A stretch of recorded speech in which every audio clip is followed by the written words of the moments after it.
कहानी का आगाज एक हैरान कर देने वाली खबर से होता है। मुअस्सिर इल्म वालों ने ये रिपोर्ट दी कि दुनिया भर के समंदर का पानी धीरे धीरे कम होता जा रहा है। पहले लोगों ने इसको एक मामूली सी घटना समझा, लेकिन चंद घंटों में सब कुछ बदल गया। समंदर किनारे के इलाकों में रहने वाले लोग परेशान हो गए, शहरों में लोग अफरा तफरी में आ गए और खौफ की एक अजीब लहर दौड़ गई। दुनिया के तमाम कोनों से खौफनाक मंजर की खबरें आ रही थीं, लेकिन कोई ये जानने में कामयाब नहीं हो रहा था कि इस पूरी आफत का असल सरचश्मा क्या है। दिन 3, तबाही की दस्तक। 3 दिनों में समंदर का पानी इतनी तेजी से कम होने लगा कि बड़े जहाज अब रेत पर खड़े नजर आ रहे थे। मछलियां समंदर के तटों पर आकर दम तोड़ रही थीं और पानी के साथ साथ हरियाली भी गायब होती जा रही थी। जगह जगह से आने वाली खबरें अब सिर्फ तबाही की थीं। समंदर किनारे बसे तमाम शहर वीरान हो रहे थे और लोग सोच में पड़ गए थे कि क्या हो रहा है। मुआशरे में बेतहाशा बेचैनी फैल गई थी। टेलीविजन चैनलों पर हर वक्त इसी तबाही की रिपोर्ट चल रही थी। पानी का बुहरान 10 दिन के अंदर समंदरों का पानी तकरीबन खत्म हो चुका था। समुद्री शहर रेत के विशाल मैदानों में तब्दील हो चुके थे। पानी की कमी अब मुअस्सर तरीके से महसूस होने लगी थी।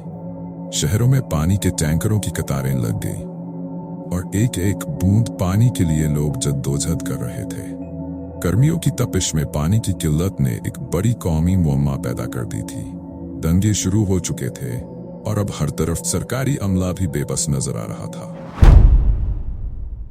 फितरत का बदला 30 दिन में समंदर का नामो निशान मिट चुका था। समुद्री हवाएं अब सूखी और गर्म हवाओं में बदल गई थीं। बारिशें बंद हो गई थी और जमीन की हरियाली सिमटने लगी थी।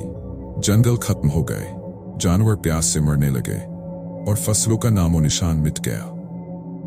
मौसम की इस तब्दीली ने अब पूरी जमीन को एक रेगिस्तान में बदल दिया था। इंसानी जिंदगी अब पूरी तरह से तबाह होती जा रही थी। बड़े शहर अब वीरान हो गए थे और लोग जिंदगी बचाने के लिए भागने लगे थे। इंसानियत का आखिरी सहारा अब तक इंसानी मुआशरे का ताना बाना बिखर चुका था। लोग पानी के लिए छोटी बस्तियों में पनाह ढूंढ रहे थे। अब पूरी दुनिया में हुकूमतें तहरीकें चला रही थीं, लेकिन कहीं भी पानी की कमी का कोई हल नहीं मिल रहा था। गांव के गांव सूख गए और अब इंसानी जिंदगी की कीमत सिर्फ पानी की चंद बूंदों पर आ चुकी थी। अंजाम इंसानियत 100 दिनों बाद दुनिया एक सूखा रेगिस्तान बन चुकी थी। जमीन का हर कोना वीरान हो गया था और इंसानी जात का वजूद अब सिर्फ चंद लोगों तक महदूद रह गया था। जो कभी बड़े शहर थे अब रेत और धूल में दब चुके थे। पानी की तलाश में इंसान अब सिर्फ अपनी जिंदगी बचाने की जद्दोजहद में था। समंदर की रौनकें अब सिर्फ कहानियों में बाकी रह गई थी। इंसान जो कभी फितरत पर हुकूमत करता था अब अपनी खुद की बनाई हुई तबाही का शिकार हो चुका था।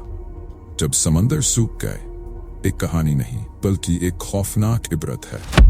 ये दास्तान हमें ये याद दिलाती है कि फितरत और कुदरत के बगैर इंसान का कोई वजूद नहीं। जब इंसान ने फितरत का एहतराम खो दिया तो फितरत ने भी उसे उसकी असलियत याद दिला दी। जाके पानी पियो और अल्लाह का शुक्र अदा करो। मिलते हैं अगली वीडियो में। तब तक अपना बहुत ख्याल रखें।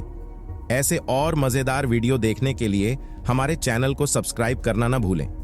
अगर आपके मन में कोई आइडिया है तो हमें कमेंट करके जरूर बताएं। आपके विचार हमेशा स्वागत हैं।